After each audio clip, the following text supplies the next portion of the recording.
Me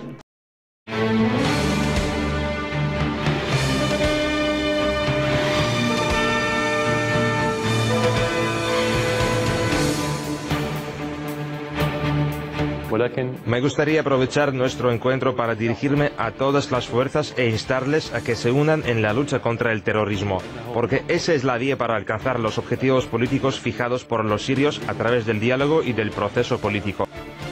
Al-Assad pasa al ataque, cansado de que se le responsabilice de la oleada de refugiados de compatriotas suyos que están huyendo de la guerra hacia Europa. Ha señalado al viejo continente para asegurarles que o actúan o el problema va a persistir. Y eso, mal le pese a algunos, es una auténtica realidad. 5W y a ti Rojo, buenas noches. Empezamos con el qué. Muy buenas noches, Gonzalo. El presidente de Siria, Bashar al-Assad, ha lanzado un duro mensaje a la Unión Europea. Frenará la avalancha de refugiados si dejan de apoyar a los terroristas que campan a sus anchas por este país árabe. Palabras contundentes del todavía mandatario sirio que evidencian la poca unidad y determinación de Europa a solventar la raíz del problema. Siria, a día de hoy, es un polvorín de muy difícil solución. Se está produciendo una guerra civil sumada a la actuación impune del Estado Islámico. Por ello, al-Assad ha hecho un llamamiento a los sirios a unirse en la lucha contra el terrorismo. ¿Cuál es la solución en Siria? Sin lugar a dudas, una solución militar. ¿Pero contra quién? Contra el Estado Islámico, contra el actual presidente Bashar al-Assad. Y es que este último ha sido, es y será la garantía de la seguridad en la zona, un lugar estratégico como es Oriente Medio. Y por ello, Occidente debe tomar partido como le reclama al-Assad. No valen medias tintas, es justificable que se quiera acoger a cuantos refugiados lleguen, a cuantas personas pidan asilo, incluso que ahora se cierren fronteras como ha hecho Alemania y Austria. Pero la crisis seguirá si no solventan el origen del problema y ese, por muy opaca que sea la venda de los dirigentes europeos, se encuentra en Siria. El nuevo giro en la política europea sometido al análisis en el editorial de Eduardo García Serrano.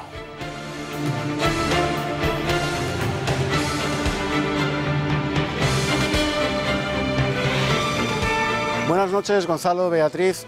¿Cómo generar más problemas por no solucionar el conflicto original? Eso es lo que la Unión Europea está haciendo desde el principio con los flujos migratorios que la barbarie yihadista está provocando en Medio y Próximo Oriente.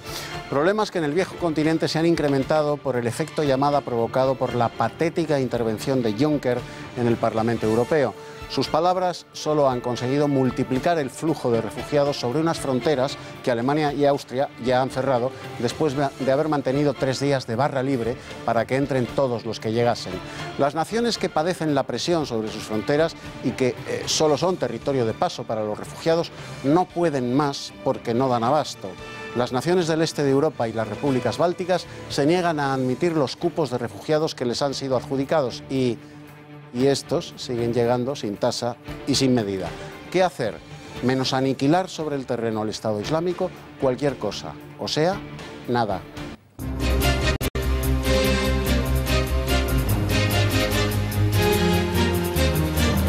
2 de cada 1000 españoles dijeron adiós a sus parejas en el año 2014. Con la salida de la crisis aumentan las separaciones, divorcios y nulidades matrimoniales. El incremento es del 5,4% respecto al año 2013. Las comunidades donde menos divorcios se han producido son las 2 Castillas y Extremadura, mientras que las más proclives a la ruptura son Cataluña, Ceuta y Canarias. De media, los matrimonios en nuestro país duran 15 años y 8 meses. El supuesto homicida de Denise, la peregrina estadounidense asesinada en nuestro país, confiesa el crimen y reconoce haber golpeado a su víctima con un palo. En su declaración, Miguel Ángel Muñoz Blas ha reconocido que la desnudó para luego enterrarla en la finca de su propiedad. Posteriormente sacó el cadáver y lo arrojó entre unos matorrales fuera de su finca. Hoy el asesino confeso ha sido conducido de nuevo al lugar donde se halló el cadáver para realizar la reconstrucción de los hechos. El director general de la policía ha asegurado que todavía es aventurado a hacer hipótesis, pero se muestra convencido de que se trató de una muerte violenta. El autor se reconoce culpable de este asesinato y en estos momentos se sigue trabajando con muchísima intensidad pues, para esclarecer todos los hechos. Guapo, joven y con un árbol genealógico plagado de reyes y reinas. Así ha presentado el Washington Post a Felipe VI tras su encuentro con Barack Obama, el presidente de Estados Unidos, en la Casa Blanca. Una cita que se producía tras la ofrenda floral en el panteón de George Washington. Mientras el rey departía con el presidente, doña Leticia tomaba el té con la primera dama. Durante el viaje, los reyes van a tratar de estrechar relaciones con empresarios interesados en invertir en nuestro país. Tras Washington les espera Miami y San Agustín. Hoy es martes. En nuestra sección Economía para principiantes analizaremos las consecuencias económicas de una hipotética independencia de Cataluña, cómo sufrirían los bolsillos de los catalanes una separación y el resto de españoles. Lo veremos todo de la mano del director de PSG Inversores, Pablo Jimeno. Y en los deportes, Juan Manuel Pérez Noya, buenas noches. Bueno, ya tenemos los 11 de los 3 equipos que debutan esta noche en la Champions. Tenemos los 11 y muchas ganas de ver esos 3 partidos del debut de los 3 equipos españoles que juegan hoy martes su primer partido de Champions League. Real Madrid, el que recibe en el Santiago Bernabéu al Shakhtar Donetsk. La sorpresa para Rafa Benítez es que sigue contando con Keylor Navas en la portería, que Pepe se cae, deja en su lugar a Varane y que Isco sustituirá en el centro del campo al lesionado James. En el Atlético de Madrid, sin sorpresas ni atrás ni en el centro del campo, y eso sí, Simeone sale con todo. Arriba, Vieto, Griezmann y Jackson Martínez. El Sevilla sale con el 11 previsto y en el tiempo de deportes os ampliaremos la última hora de estos 3 fundamentales partidos.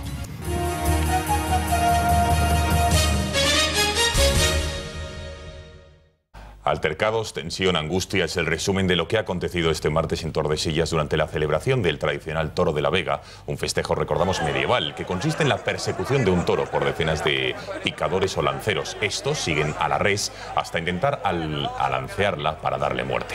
Un año más la fiesta se ha visto ensombrecida por los enfrentamientos entre los animalistas y los partidarios de esta tradición centenaria. Respecto a años anteriores, las autoridades han permitido que los manifestantes hayan entrado en el pueblo y hayan podido enfrentarse cara a cara con los partidarios del evento taurino. La tensión ha sido tal que un compañero periodista ha sido agredido mientras realizaba una conexión en directo. Le han golpeado con el micrófono con una vara, al tiempo que también le han alcanzado la cara. Vean. Estamos en campaña electoral en Cataluña, casi siempre campaña en las generales, con lo que los partidos políticos han sido muy cautos a la hora de valorar la fiesta y sobre todo al comprometer su continuidad. Dato importante, en Tordesillas gobierna el Partido Socialista. Yo estoy en contra de cualquier ejercicio de crueldad animal. Me parece que la crueldad animal es mala para el desarrollo social, es decir, es mala para la educación, en líneas generales. En estos momentos nuestra intención es que eso no vuelva a ocurrir y Pedro Sánchez promoverá una ley contra el maltrato animal para que este toro haya sido el último que haya sido lanceado en la Vega de Tordesillas. Insisto que son tradiciones históricas, son tradiciones culturales y yo creo que en lo que no está prohibido en una sociedad democrática, en una sociedad de derecho, está dentro de las libertades de los ciudadanos. Para analizar lo que ha ocurrido hoy, todo lo que ha acontecido y la polémica, tenemos conexión con Miguel Ángel Oliveiras, portavoz del PP en el Ayuntamiento de Tordesillas. Señor Oliveira, buenas noches. Hola, buenas noches. Es mucha la polémica que se ha generado. ¿Su partido es partidario de la celebración del Toro de la Vega, el PP? Sí, el Partido Popular de Tordesillas y yo como portavoz apoyamos el torneo del Toro de la Vega porque es el torneo del pueblo. O sea, es un festejo popular que es patrimonio de Tordesillas y los ciudadanos lo quieren celebrar y se celebra. No es cuestión de partidos políticos ni de ideas políticas, es cuestión del pueblo. ¿Qué responde a los que critican al festejo y lo califican como poco de maltrato animal? Yo lo respeto, es su opinión, siempre les hemos respetado.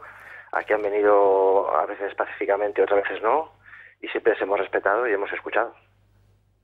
¿A usted qué le parece el festejo como tal? A usted, representante del PP, ya ha hablado de su partido, pero ¿le gusta, le parece que se maltrata a un animal? ¿Le parece que ante todo es una tradición histórica?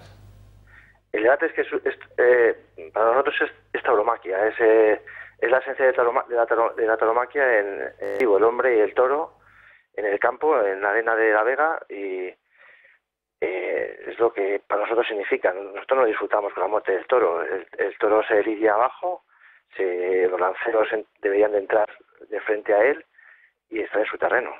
Es una lidia limpia y pura, de hombre-toro. Socialista, por lo menos a nivel nacional, han dicho que este va a ser el último año en el que se celebre esta fiesta. ¿Usted qué le parece? ¿Cómo lo valoran, habida cuenta de que en Tordesillas gobierna el PSOE? Eso no es un tema de partido, eso es un tema del pueblo. Cuando se enfrentan y quieren quitar el toro de la Vega de Tordesillas, se enfrentan a todo un pueblo. No es cuestión de que estos señores lo quieran quitar o no. Si ellos creen que lo pueden quitar y tienen derecho a quitarlo, pues que lo intenten. Nosotros utilizaremos todas las armas que tenemos para que siga siendo legal y se siga celebrando año a año. No tenemos... Pero nos pasaría igual. Si el Partido Popular a nivel nacional o regional pasara lo mismo, nos enfrentaríamos igual, el Partido Popular de Tordesillas. No es un tema de partido, es un tema de ciudadanos, del pueblo. Muchas gracias, señor Oliveira, y buenas noches. Gracias a ustedes. Gracias. Asunto lo suficientemente importante para plantear un cara a cara entre Eduardo García Serrano y Juan Ernesto Fluger, redactor de Gaceta.es. Comienza Eduardo. Vamos a ver, el ejercicio de la crueldad gratuita con un animal es algo que está registrado como una severa patología en toda la bibliografía psiquiátrica de la que la medicina dispone.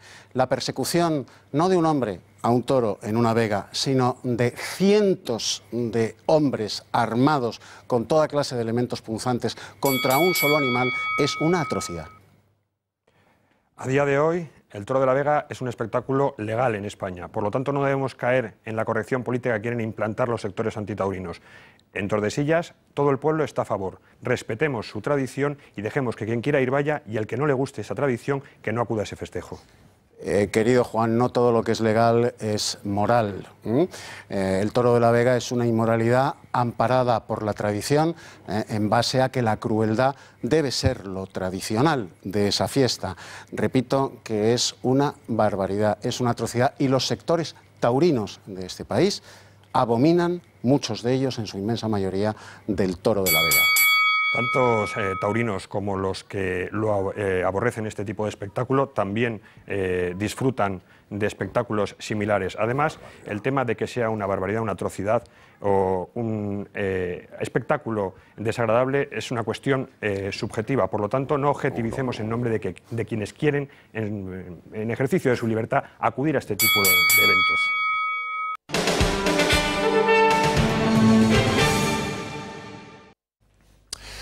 Abrimos crónica de la campaña que se está viviendo en Cataluña, porque la vicepresidenta primera del Gobierno, Soraya Sáenz de Santamaría, ha asegurado hoy, ha pedido al presidente de la Generalitat, Artur Mas, que acate la ley y que no se la salte, habida cuenta de los planes que tiene de esos 18 meses de cara a la independencia.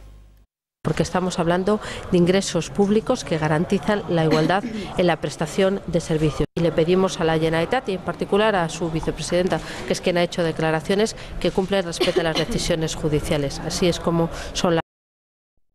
Eso decía la vicepresidenta. Por su parte, el líder de Unió, Josep Antoni Duran i Lleida, ha dicho que no quiere ver a Cataluña fuera de la Unión Europea ni un minuto. Y la CUP quiere irse de Europa. La CUP decía el otro día, de una sola jugada, nos deshacemos de la monarquía, de la OTAN y de la Unión Europea, porque es un lastre para Cataluña. Yo no quiero que Cataluña esté ni 20 segundos fuera de la Unión Europea, por muchísimas razones. Hablaba el señor Duran i Lleida. Importante espaldarazo el que ha sufrido Unió por parte de una figura emblemática dentro del nacionalismo catalán. Miquel Roca, ponente, recordamos, de la Constitución, abogado del despacho de abogados Roca y Junyent, ha declarado hoy, o ha acudido al desayuno del candidato de Unió, el señor Espadaler, en las próximas elecciones, y ha dicho que tiene mucha ilusión, mucha esperanza de que todos ustedes, en referencia a las de Unión, representen y puedan llevar a término esa nueva Cataluña con diálogo con el resto de España. Recordemos que el señor Roca es partidario del derecho a decidir, pero no de declarar unilateralmente la independencia de Cataluña. Por su parte, la secretaria del Partido Popular, secretaria general del Partido Popular, María Dolores de Cospedal, ha pedido a esa mayoría silenciosa de catalanes en contra de la independencia que vayan el 27 de septiembre a votar. Estoy convencida de que no. Y estoy convencida que esa gran cantidad de hombres y mujeres de Cataluña, de esos catalanes moderados, de esa mayoría silenciosa, estoy segura que le van a decir al señor Mas que se preocupe por lo que nos preocupamos otros. El próximo miércoles 23 de septiembre, nada más y nada menos, que el ministro de Asuntos Exteriores de España, José Manuel García Margallo, va a participar en un cara a cara televisivo con el número 5 de la candidatura independentista de Juntos por el Sí, Oriol Junqueras. Una decisión que no deja de sorprender, ya que Margallo es un ministro llamado canciller que representa a nuestro país a nivel internacional. Un ministro de un país se enfrenta a un candidato, el número 5, de una comunidad autónoma. Más preocupante es si tenemos en cuenta las últimas declaraciones de Margallo respecto a Cataluña, llenas de polémica. Eduardo, ¿qué te parece que un ministro debata con un candidato a una comunidad autónoma? Pues un contrafuero, y más si es el de Exteriores. En política, los gestos y los nombres de los hombres que ocupan los cargos y llevan a cabo las misiones del Estado tienen más valor simbólico que las palabras de sus discursos. Encargar al ministro de Asuntos Exteriores de España la portavocía del Gobierno en el proceso independentista catalán es otorgarle a Cataluña implícitamente un statu quo del que constitucionalmente carece y que internacionalmente no tiene, aunque lo pretenda. El ministro de Exteriores se ocupa de las relaciones de España con el resto de las naciones del mundo. ¿Acaso Cataluña es una de esas naciones al margen de España? No. Pues entonces, ¿por qué se ocupa de ello el jefe de la diplomacia española, que además ha accedido a sentarse a debatir con un quinto electoral como Oriol Junqueras sobre la independencia?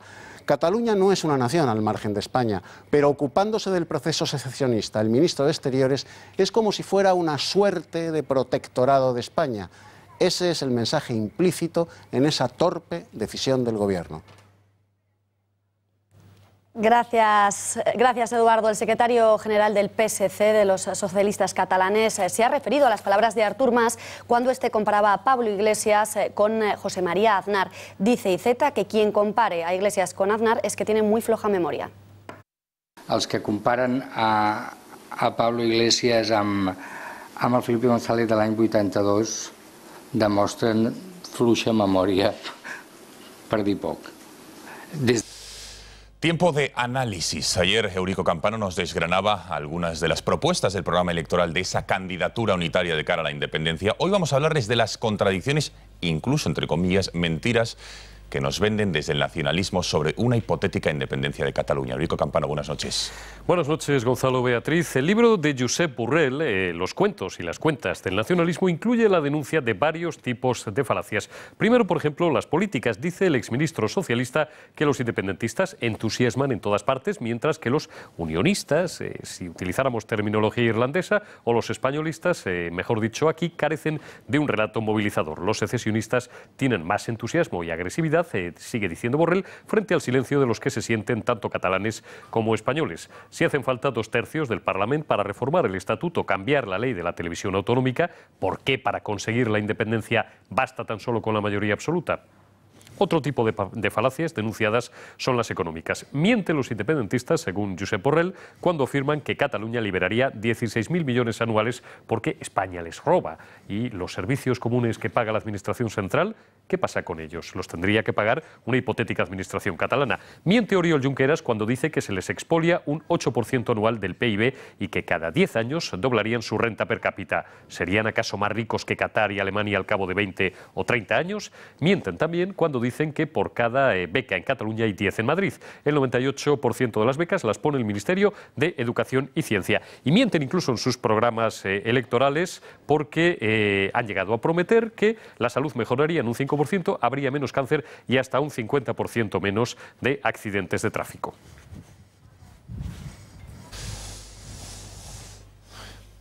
Muchas gracias, Eurico. Abrimos página internacional. Si a los europeos les preocupa a los refugiados, que dejen de apoyar a los terroristas. Palabras del presidente sirio, Bashar al-Assad, en plena crisis migratoria, quien ha llamado a Occidente a acabar con la raíz del problema. La respuesta no se ha hecho esperar. Desde Alemania y Austria reclaman una cumbre extraordinaria. Me gustaría aprovechar nuestro encuentro para dirigirme a todas las fuerzas e instarles a que se unan en la lucha contra el terrorismo, porque esa es la vía para alcanzar los objetivos políticos fijados por los sirios a través del diálogo y del proceso político. Lo hacen justo el día en el que Hungría anuncia que extenderá la valla antirrefugiados hasta Rumanía y detiene a 16 asilados que habían entrado de manera ilegal en el país. Para conocer la última hora, nos vamos en directo hasta la redacción. Allí está Cristina Ramos. Cristina, muy buenas noches. ¿Qué es lo último que sabemos de Hungría? Buenas noches, Beatriz. Efectivamente, esa detención de la que habláis viene a raíz de una de las nuevas soluciones que Hungría ha llevado a cabo esta misma mañana, que no es otra que la de castigar con penas de cárcel la entrada ilegal de los refugiados al país. Pero las medidas no quedan aquí. También han anunciado el cierre de la frontera y tan solo permitirán el acceso de aquellos que demuestren su condición de refugiados. Es por esta entrada masiva de migrantes que estamos viviendo en los últimos días que el gobierno de Hungría ha declarado el estado de crisis en 2 provincias cercanas en Serbia, un periodo que podría alargarse incluso medio año, 6 meses en los que el gobierno seguirá intensificando los controles y la policía seguirá llevando a cabo los registros que consideren oportunos. Gracias, Cristina. En Berlín, unos 180 refugiados han saltado del tren que les llevaba a Alemania antes de llegar a su destino. ¿Se sabe por qué? Alba, buenas noches. Así es, en concreto de un tren que salía de Múnich, dirección diferentes centros de acogida de la capital berlinesa. De estos 540 refugiados que se esperaba que llegasen, solo han llegado 340. Nos explicaba el portavoz de la policía alemana que habitualmente estos refugiados no suelen ir acompañados de ninguna presencia policial y solo son acompañados por trabajadores de la empresa de ferrocarriles. Ese momento fue el que aprovecharon estos refugiados para tocar las alarmas de emergencia. Pues agentes de la policía siguen buscando a estas personas que se apearon del tren y todavía siguen investigando sobre el tema. Nos llegan malas noticias también desde Grecia, en cuyas aguas han muerto hoy 13 refugiados, 4 de ellos menores. Rosa Cuervasmón, buenas noches. Al menos 13 personas, 4 de ellos niños, han perdido la vida en aguas del mar Egeo cuando trataban de alcanzar las costas europeas. La embarcación en la que viajaban partía de la localidad turca de Datka y se hundía en el intento de llegar a la isla griega de Kos. La Guardia Costera rescataba a otras 205 personas que viajaban en la misma embarcación y rescataba también los cuerpos ya sin vida de estas nuevas 13 víctimas. Bueno, vamos a hacer un cambio radical.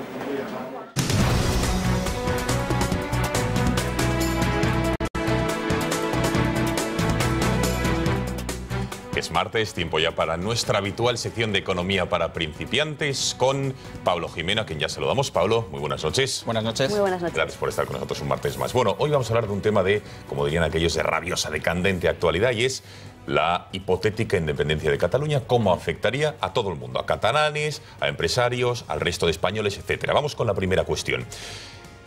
¿Qué peso específico tiene Cataluña en el resto de España? Me refiero a PIB y me refiero a nivel económico. ¿Cuál es el peso específico de Cataluña como región, como comunidad autónoma? Pues vamos a intentar analizar las consecuencias partiendo de la realidad. A día de hoy estamos hablando de un peso sobre España del 19% del PIB. ¿Qué ocurre? Podemos decir una fórmula tan sencilla como pensar que por el hecho de que una separación perderíamos un 19% el resto de los españoles o la nueva España sin ellos. No, las consecuencias serían mucho peores y estamos hablando de una, si me permitís el término, una economía ficción. Es muy difícil saber el efecto dominó, el bucle en el que nos metemos al estar separados y estar más débiles.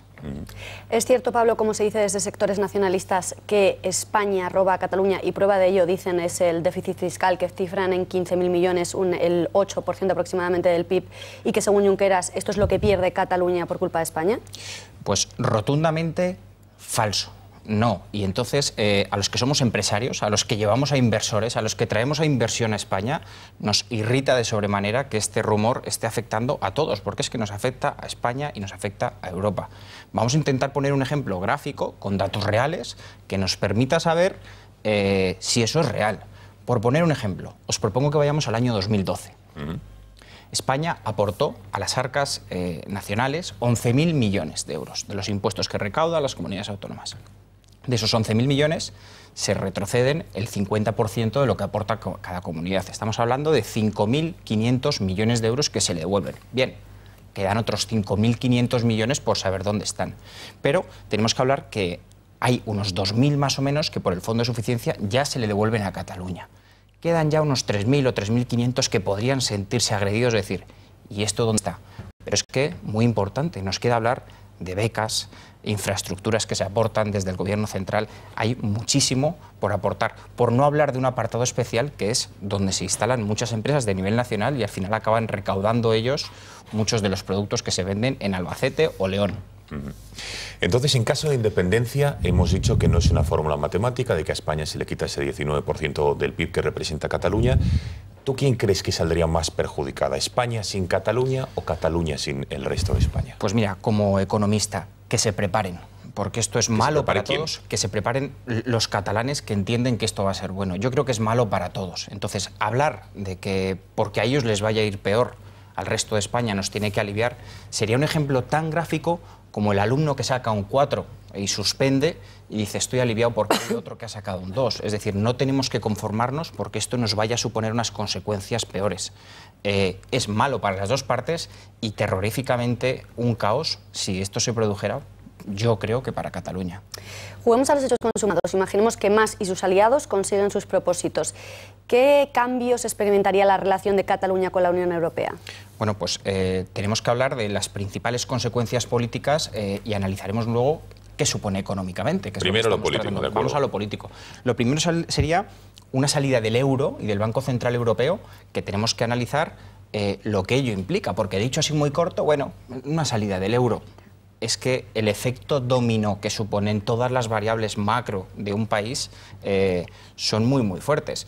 Bueno, parece que ahora en los medios hablamos de China y hablamos de las elecciones catalanas, pero fijaros lo que ha supuesto el tema de Grecia que se saliera, o sea, volver al dracma. Tendrán que meter una nueva moneda, tendrán que... Una cantidad de incertidumbres que están poniendo a la cara de que no pasa nada y no saben cómo lo va a solucionar, y no digo que no lo saben los catalanes, es que no lo sabe nadie, con lo cual esa sería una de las principales consecuencias. Estarían sin supervisión bancaria. Bueno, estar sin supervisión bancaria hoy, imagínate la credibilidad que genera para los mercados y para los inversores. No sé cómo va a salir la financiación. Y por último tendríamos que hablar que políticamente dejarían de percibir los fondos estructurales que aporta la Unión Europea. Esto a nivel político. Entonces, a nivel económico, ¿qué consecuencias concretas tendría para Cataluña el hecho de salirse de la Unión y de todas las consecuencias políticas que se derivan en la economía, sin duda? Pues esto, traducido a variables económicas, tenemos que hablar muy sencillo, porque al final la macroeconomía es como cuando coges agua encima de las manos y ves que cae una gotita por aquí, cierras los dedos y te cae por la otra. Me explico. Lo que produce es, y lo podemos interpretar entre todos, porque yo creo que los espectadores son capaces de entenderlo. Lo primero que va a implicar es bueno, que muchas empresas que quieren venir que están yendo hacia Cataluña a invertir, dejarán de hacerlo. Y eso es lo primero que tenemos que tener claro. Al final se pueden crear aranceles, un horizonte de incertidumbre, y sería la primera de las consecuencias. Tenemos que hablar también de cómo el comercio local de fuera, sus exportaciones, se van a ver con un sobrecoste. No es lo mismo la facilidad que tienen ahora para exportar que la que van a tener. Sí, ahí dicen, bueno, pero hay un truco muy bueno, pero exportaremos más, tendremos más exportación porque España o el resto de España contará como exportación. El truco del almendruco. Tenemos que contar otra implicación muy importante que no lo están haciendo ahora los empresarios catalanes porque hay algunos miedos con subvenciones y tal. Lo hablaremos más adelante, pero la deslocalización de empresas se va a producir, se está analizando las empresas. Nosotros llevamos inversores, llevamos empresas que están analizando cómo invertir, y el daño que se está produciendo ya es real, a expensas de que se hayan producido ni tan siquiera las elecciones, que luego veremos una secesión. Pablo, ¿y para el resto de España qué implicaría esa hipotética independencia de Cataluña? Bueno, pues hablábamos un poco de todas las variables. La verdad es que sería falso y mentir el hecho de decir que a nosotros no nos va a afectar, nos va a venir mal a todos, en todas las variables. Es decir, esto es como cuando en un equipo de fútbol hay dos fichajes del equipo titular que están deseando irse del equipo. Genera inestabilidad en todos los jugadores. Dos estrellas, además, porque Cataluña económicamente es de las estrellas. Es de las estrellas, fútbol, que es España, ¿no? Es un Sergio Ramos en el Real Madrid, con lo cual habría que hacer una comparativa y analizar. Entonces yo ya tan estrella no lo veo, no lo veo, pero bueno, ese es otro debate. Por poner un ejemplo, ¿vale? Que valga de ejemplo. Lo que sí que tenemos que ver es que va a afectar a todos, va a afectar al consumo interno. Al final, ¿esto en qué se traduce? El Producto Interior Bruto, que es la madre del cordero, la riqueza de un país, se traduce en todas las variables y da un Producto Interior Bruto. Dicen ahora, Banco de España, Europa, vamos a crecer España al 3,5. Fenomenal, muy buen dato. ¿Y esto en qué se resume? En todo. El consumo interno español va a sufrir una merma. Tenemos que hablar de que las exportaciones del conjunto de España van a bajar. Tenemos que hablar de la financiación. Es que, por daros un pequeño dato, la prima de riesgo ahora mismo, que va muy pareja con la italiana desde hace meses, ya estaba en torno a los 140 y la italiana está en los 115. Ya estamos costeando, ya hay una realidad de efectos que se están produciendo, con lo cual las consecuencias son importantes.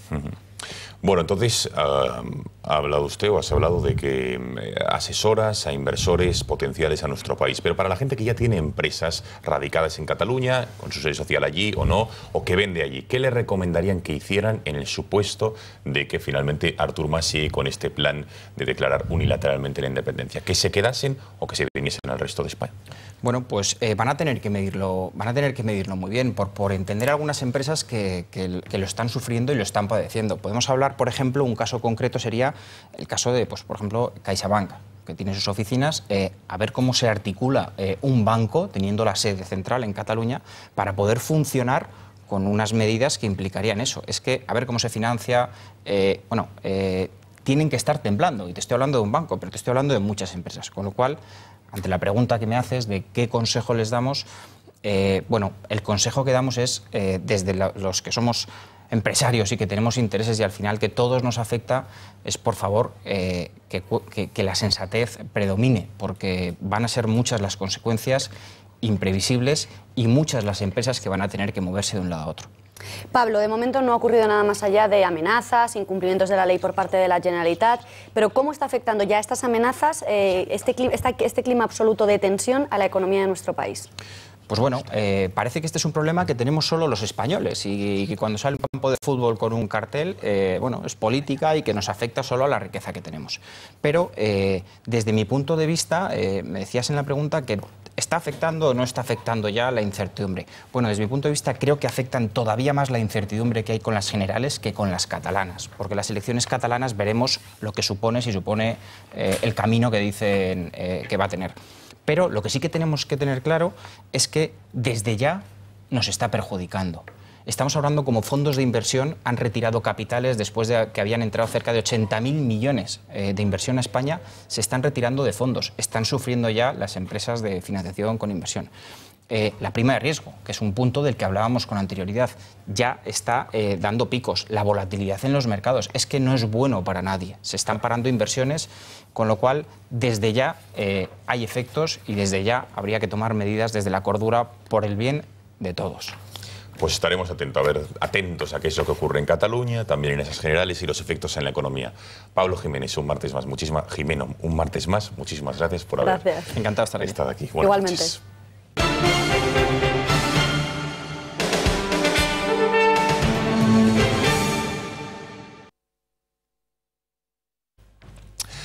Desde hoy tenemos el placer de anunciarles que todos los días, de lunes a jueves y los viernes, la presencia de José Antonio Fuster para analizar la actualidad desde su peculiar, llamémoslo así, punto de vista en su conocida como La Puntilla. Hoy debutamos con la polémica que se ha desatado con el toro de la Vega, ya hemos hablado de ello, así que les dejamos con la puntilla de José Antonio.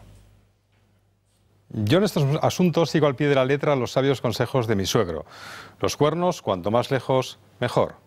Así que no sé mucho de toros, ni de cuernos. Pero vamos a ver si me he enterado bien.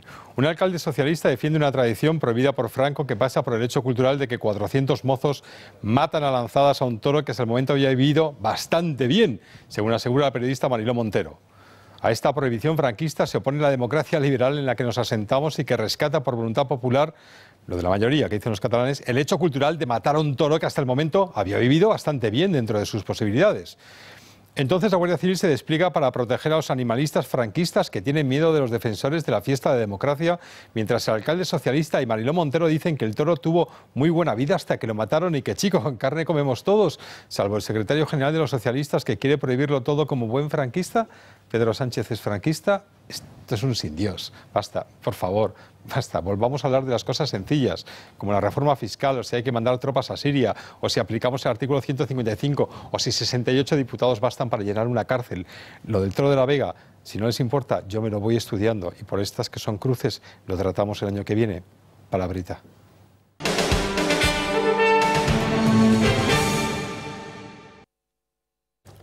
Más asuntos. Extremista que alenta golpes de Estado. Es como define Pablo Iglesias al opositor chavista Leopoldo López, condenado, recordamos, a 13 años y 9 meses de prisión por el régimen de Maduro. Aunque el secretario general de Podemos asegura que no le gusta que nadie vaya a la cárcel, señala a López como el instigador de las olas de protesta que en el año 2014 dejaron 43 muertos en Venezuela.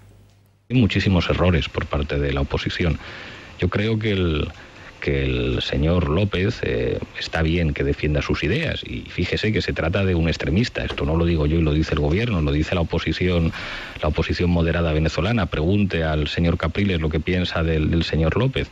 Y yo creo que está bien que defienda sus ideas y sin embargo, por desgracia, muchas veces en Venezuela hemos visto a líderes opositores alentar golpes de Estado. Por su parte, Juan Carlos Monedero ha rectificado sus palabras de ayer cuando acusaba directamente a Leopoldo López de actuar como la Cale Borroca en el país bolivariano, pero ha seguido en sus 13. Para Monedero, si López hubiera hecho aquí lo mismo que hizo en Venezuela, no se cuestionaría su condena. Nuestros enemigos de la democracia, la noche de las elecciones, no les gusta el resultado y hubieran llamado a una Cale Borroca y el resultado hubiera sido 43 muertos, es que nadie de nosotros, nadie tendría la indecencia de cuestionar que ese señor debiera ser juzgado y condenado a lo que los jueces establecieran. Tras las palabras de los ídolos y fundadores de Podemos, desde el PP, su secretaria general, María Dolores de Cospedal, ha exigido a la formación morada que aclare su posición respecto al régimen chavista. Estoy convencida de que no. Y estoy convencida que esa gran cantidad de hombres y mujeres de Cataluña, de esos catalanes moderados, de esa mayoría silenciosa, estoy segura que le van a decir al señor Mas que se preocupe por lo que nos preocupamos nosotros. No eran estas las declaraciones a las que nos referíamos, en unos momentos las rescataremos, pero antes escuchamos la opinión de Eduardo García Serrano. Eduardo, ¿es cierto que Leopoldo López tendría problemas en España si hubiera hecho aquí lo mismo que hizo en Venezuela? Pues sería cierto, Beatriz, si quien estuviera en el poder en España fuese Podemos. Entonces sí tendría problemas Leopoldo López y todos los demás. La ideología de Monedero le conduce a la contradicción permanente, algo muy propio de los marxistas pretenciosamente científicos, y a resolver esa encrucijada dialéctica haciendo el ridículo. En este caso patibulario, pero ridículo. Dice el intelectual de Cámara de Podemos que si Leopoldo López hiciera lo mismo en España que hizo en Venezuela, aquí tendría problemas. Tendría problemas si Podemos estuviese en el poder, claro. Pues con él y Pablo Iglesias al mando, convocar una manifestación por la libertad le acarrearía a Leopoldo López más problemas de los que ya tiene el pobre en Venezuela. En cualquier otro caso, Leopoldo López no tendría ningún problema en España, y Monedero lo sabe, pero quien paga manda, y por eso Monedero dice lo que dice en defensa de los chavistas bolivarianos. Por cierto, Monedero y sus huestes llenaron España de manifestaciones contra el régimen y el sistema y ocuparon ilegalmente espacios públicos, y no les pasó nada, porque el sistema que quieren destruir les protege, les ampara y ahora, encima, les paga el sueldo.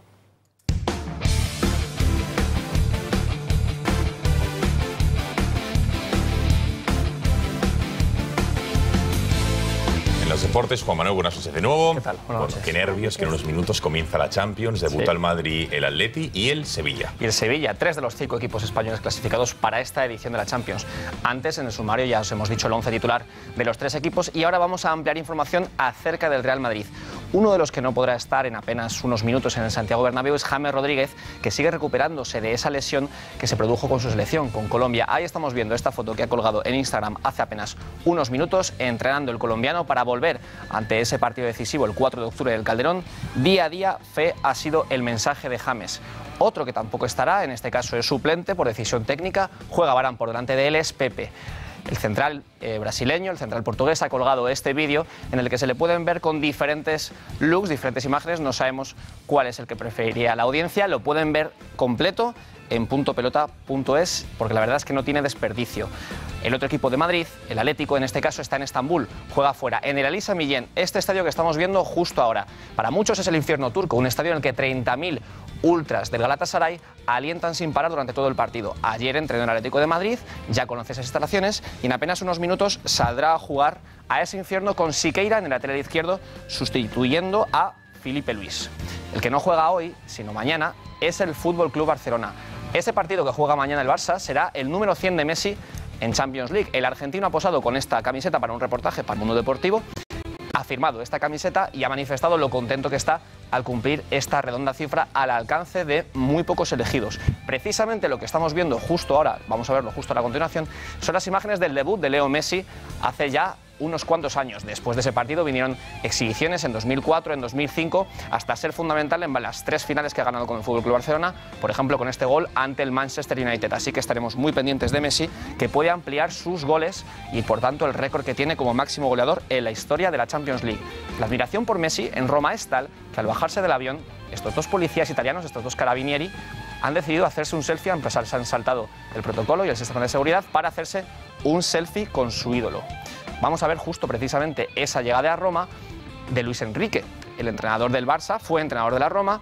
En la ciudad eterna salió bastante criticado por la prensa del país transalpino, tuvo una supuesta polémica con Totti. Bueno, pues hoy Daniele De Rossi, el capitán de la Roma, ha hablado en sala de prensa y ha defendido al que fue su entrenador. Vamos a escucharle.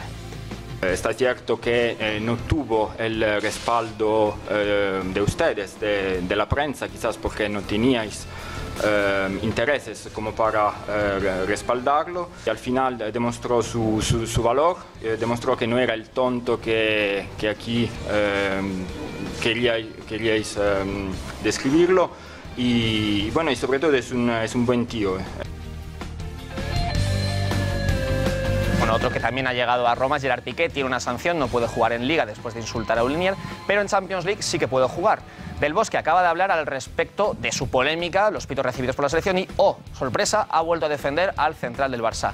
Aunque no hace falta que le demostrara, Piqué estuvo muy bien reflejando su compromiso con la selección española. Eso es lo que ha dicho Del Bosque hace apenas unos minutos en un acto en el Teatro Fernando Fernán Gómez en Colón.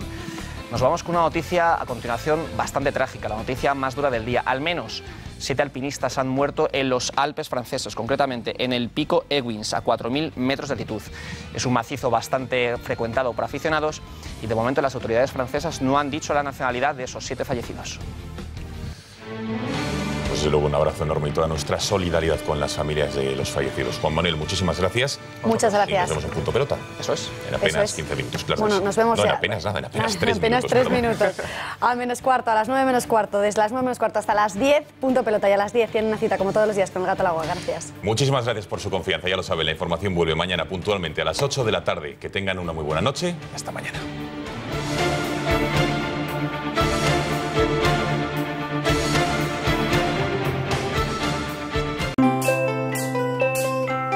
And all we want is love, and all we want is fun.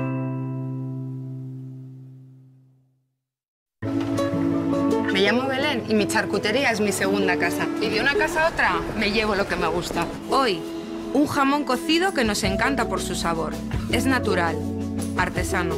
Mis clientes que lo prueban, repiten. Jamón al natural artesano. Lo natural es que te guste. El Pozo. Contigo de principio a fin. El verde te relaja. El azul te transmite confianza y seguridad. En CaixaBank verás la vida de otro color. Con el pack multiseguros tendrás todos tus seguros en una sola cuota mensual sin coste adicional. Y además podrás disfrutar de hasta 3 meses gratis. CaixaBank. Tú eres la estrella. Queremos apoyar siempre a las pymes y fomentar su competitividad. En Gas Natural Fenosa creemos que esto para ti es bla, bla, bla. Porque las pymes ya no quieren palabras, quieren ahorrar. Por ejemplo, si tienes una panadería, puedes ahorrar hasta un 30% en tu factura con nuestras soluciones energéticas. Gas Natural Fenosa, hecho y dicho. El Grupo Intereconomía pone a su disposición el fondo editorial de la biblioteca Homo Legends, libros de calidad excepcional que hay que tener en la biblioteca. Cada semana podrá adquirir 4 libros por 49 €, gastos de envío incluidos, más una figura de El Gato al Agua, obras imprescindibles como Tiempos Modernos, de Paul Johnson.